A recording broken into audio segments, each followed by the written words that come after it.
At so ayan, hi guys! Welcome back sa channel natin at ito na nga po sa episode 203 para dito kay Kalbo natin at huwag na natin patagalin pa. Simulan na natin yan at kahapon nga ay dito tayo natapos yung sa nalaman na ng Hero Association na may panibagong organization yung lalabas at yung mga bagong aplikante pati na yung ibang mga existing na hero doon na lumilipat. So kaya nga ito nagkakagulatan dyan sa mga executive at now ang continuation niya is ito naman na. So dito balik ulit sa usapan ni Shizuka at saka nga natin ni Axel. At sabi nga rito ni Axel na yung grupo niya dun pupunta sa bagong organization. At ito tuloy ngayon ni Axel na marami sa mga sponsors ng Hero Association ay lilipat na rin sa bagong organization na yun. At syempre, naturally lang daw na yung mga S-Class hero ngayon na ng Hero Association, i-recruit din daw yan nung panibagong organization na yun. At so ito ngayon, biglang talon dito sa may laboratory ni Dr. Cosino dahil ito nga, inaayos niya na nga dyan.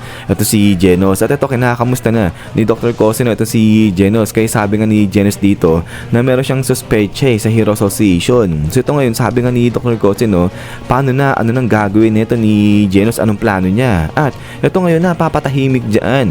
Ito si Genos. So seemingly ay parang na-recruit na rin ito si Genos nung isang organization na lalabas nga. At then pagkatapos nga niya, is biglang tulun dito kay Kalbo dahil ito nga napanood niya na yung commercial ni Tatsumaki yun. Napabuga ng iniinom niya eh. Ito si Saitama kasi nga hindi siya sanay na ganito, parang kikay-kikay lang. Ito si Tatsumaki dyan. But then pagkatapos nga niya, is talo naman dito sa may kagubatan dahil dito naman may pinapatay na isang halimaw at tinatanong siya patungkol sa God. So ito nga, sabi nung halimaw na nga na to na anong sinasabi nito na God. At din ito nga ngayon labas na ito si Flashy Flash. So yun, so parang naghahunting na mga halimaw dyan ito si Flashy, tapos tinatanong niya itong mga to patungkol dun nga sa God na yun. At so ito ngayon, sabi nga nung halimaw na wala siyang alam sa tinutukoy nito o sinasabi ni Flashy Flash. Pero ito nga sabi ni Flashy, mukhang yung mga katulad ng mga pipitsugin lang na halimaw talagang walang alam sa God na yun. Pero yun, sabi nga ni Flashy, o sige, iibay niya raw yung tanong. At ito nga tanong ni Flashy,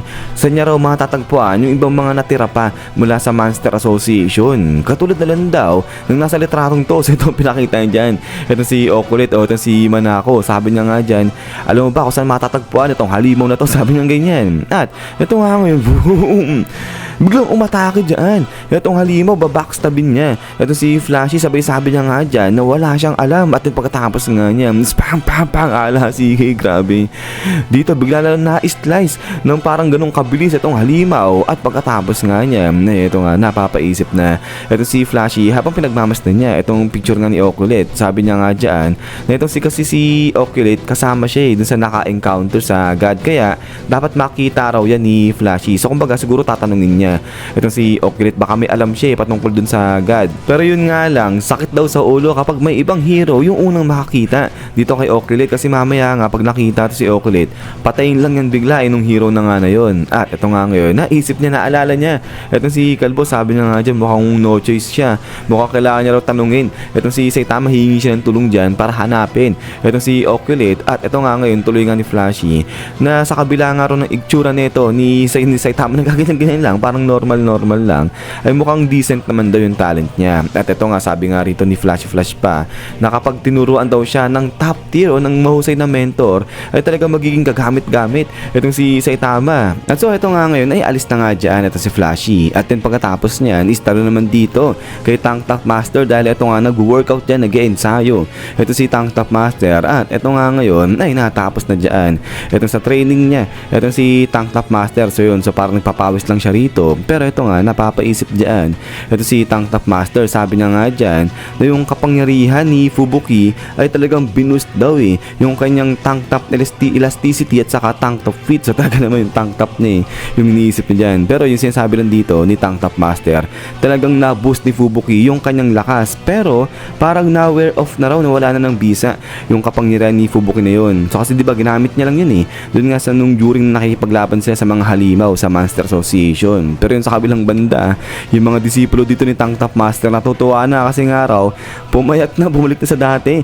Ito si Tank Top Master kasi nga diba ito tumaba ito si Tank Top Master. But anyways, ito nga habang napapaisip dyan, ito si Tank Top Master, sabi niya nga rito na ito na ba yung lahat ng mga miyembro nila mag-meeting na nga sila, diba? So ito ngayon, sabi nga nung ibang mga members nito o mga disipulo ni Tank Top Master, oo, sila na lang lang yung nandito para sa meeting nila dahil yung ibang kasamahan nila wala na, mga nagsi-retire na. So anong nangyari? Nakita raw kasi nito ng mga disipulo nga ni Tank Top Master yung nangyaring laban sa Monster Association, at ngayon marami na-realize nga raw na talagang hindi pa sila uubra, talagang mahina pa sila. At ayun nga pati nga raw si Tank Top na si Vegetarian na Class A nag-retire na nga rin daw. So ayun, napanghinaan ng loob yung mga bata nito ni Tank Top Master pagkatapos nung nakita nilang laban dun sa may Monster Association. At eto nga ngayon, nagagalit dito, nanggigigil itong ibang miyembro nga ni Tank Top Master. Sabi nga nila rito, pagkatapos nilang makita kung paano lumaban ng husto ito si Tank Top Master nila, tapos bigla silang magsisikwit. Pero ito nga, sabi ni Tank Top Master na okay lang yun, sige pabayaan na nila, kasi nga raw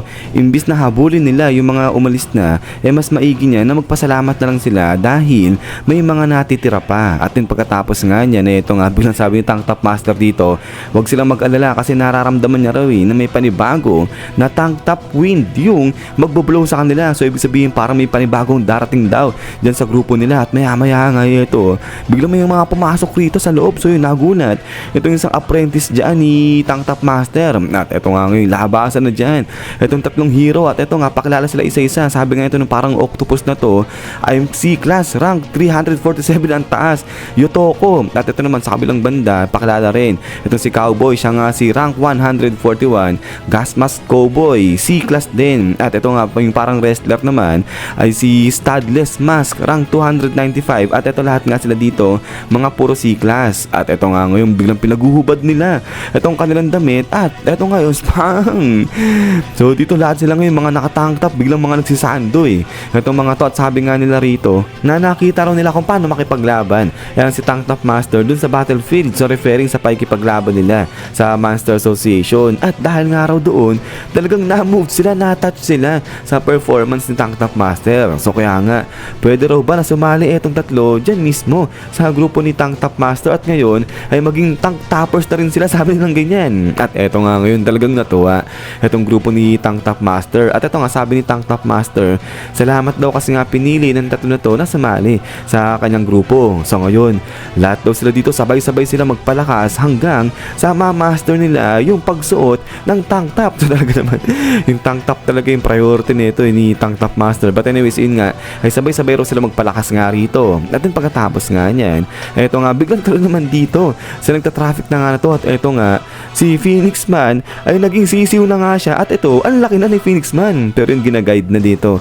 ni, ano ba to, hindi na siya Phoenix Man nga, Chick Man na. Ano si Phoenix Man dyan, ginaguide niya yung mga bata nga rito. At ito nga ngayon, habang ginaguide niya dyan, habang na-traffic siya, nakakita niya dito itong si Child Emperor. So labas dyan itong bata natin. At so ito ngayon ay parang bilang napatahimik tuloy dyan itong si Phoenix Man. At din ito nga ngayon, biglang lipat na sila rito sa may restaurant. So yun, usap-usap lang itong dalawa. At ito nga ngayon, sabi ni Phoenix Man kay Child Emperor, siguro daw iniisip nito ni Child Emperor na pagkatapos niyang talunin itong si Phoenix Man, at ito nga, pagkatapos niya mag-transform sa pagiging sisiyo, siguro iniisip ni Child Emperor na magpapalakas ulit itong si Phoenix Man hanggang sa mag-transform siya o mag-evolve siya sa pagiging Phoenix nga ulit. Pero sino raw ba mag-aakala na kahit lumaki na raw itong si Phoenix Man ng ganito, hindi siya magta-transform, hindi siya babalik sa pagiging Phoenix. At ito nga, lumaki lang siya na sisiyo, sabi niyang ganyan. So ano na lang daw siya ngayon, Chick Man. But then maya pa ay biglang nilabas si Child Emperor. Ito ngayon sandata, grabe tinutukan niya ng baril dyan itong si Chick Man habang nasa restaurant sila. So kaya nga sabi ngayon ito ni Chick Man na kumalma lang ito si Child Emperor kasi nga raw walang gagawin na ito si Chick Man kasi nga raw talagang mahina na siya So wala na siya yung sapay kipaglaban, hindi na, tapos na nga raw siya dyan. At ngayon ginagawa niya ay naghahanap siya ng ibang paraan para mabuhay siya ng mapayapa. At yun nga, sa pamagitan ng paggawa ng mga mabuti, ganyan. At so ito ngayon ay habang nag-uusap nga dyan yung dalawa, maya biglang nagsidatingan dyan, nakita si Chick Man ng mga bata sa labas. So yun, binati nila itong si Phoenix Man. Ito yung bati-bati rin dito itong si Phoenix Man. Sabay sabi niya nga rito kay Child Emperor na ngayon masaya na siya sa ginagawa niya sa buhay niya. So kaya yun, parang ang bumait na itong si Phoenix Man dyan. Pero ito nga, biglang tanong na ni Phoenix Man ito si Child Emperor, ano raw kailangan sa kanya ni Child Emperor, bakit siya gustong makausap niyan. At ito nga ngayon, salita na itong bata natin. Sabi niya nga dyan na yung pinakita sa sa kanya ni Phoenix Man na during naglalaban silang dalawa about sa dark side ng Hero Association.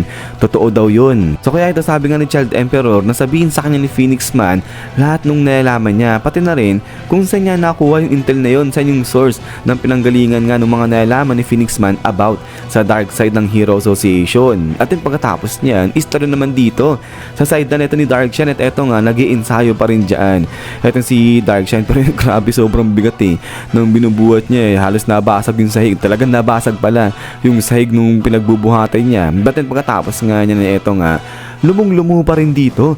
Ito si Darkshine, sabi niya nga rito na hindi pa nga rin daw okay. At ito mapapansin, naka-t-shirt. Ito si Darkshine dyan. Pero ito maya-maya ay hinubad niya na. Ito kanyang t-shirt at ito nga ngayon, spang! Grabe, nandiyan pa rin talaga yung marka. Yung sa pagkakadura sa kanya ni Agni. So may puti siya dito sa kanyang balat, sa dibdib, pati na dito sa kanyang pares na kamay. At ito nga sabi ni Darkshine, hanggang ngayon natatakot pa rin siya para sa next na battle. So ibig sabihin talagang hindi pa rin ready dyan ito si Darkshine na makipaglaban. At ito tuloy niya pa nga na talagang di niya na araw kaya to. So grabe, talagang durug na durug, basag na basag ba yung will ni Darkshine sa pakikipaglaban. So nawalan siya ng tiwala sa kanyang sarili. At ito nga ay pinagmamasdan siya dito ni Captain Mizuki. At ito talaga nag-aalala ito si Mizuki dyan sa senpai niya kay Darkshine. At din ay pagkatapos nga niyan is biglang talon dito sa may city dahil ito nga nagtatakbuhan yung mga tao, lahat sila mga takot na takot at talagang nagpapanik dahil labasan nga rito. Ito pagkarami-raming mga halimaw. So grabe, kala mo mga zombie na mga parang halimaw na mga halaman. Ito sumugod nga dyan. At ito nga ini-invade na nila itong buong city dahil nga sa sobrang dami nila dyan. At pagkatapos nga nito is yan guys, so hanggang dito lang ito si episode 203 natin. So yun, so grabe, parang pabagsak na rito itong Hero Association kasi nga ito sumusugod na itong mga pagkarami-raming mga halimaw sa city. Tapos yung mga S-class hero natin ay nagkakaroon na nga ng duda dun sa Hero Association. Tapos yun nga si Darkshine pa na walang pa siya ng tiwala, ng kumpiyansa sa sarili niya. At so ayan paano to ma-overcome ng mga heroes natin dyan sa Hero Association. At pagkatapos nga yan guys ay ulit ay maraming salamat sa panonood dito kay One Punch Man natin. So yun, so hintay-hintay lang para sa next episode ito. So pipilitin natin na makadalawa ngayon sana kapag kinaya ko guys, para kasi hinihika ako pagkasalita But anyways, ayun nga guys, ay God bless niyo lahat, lagi mag-ingat at kita-kits tayo ulit.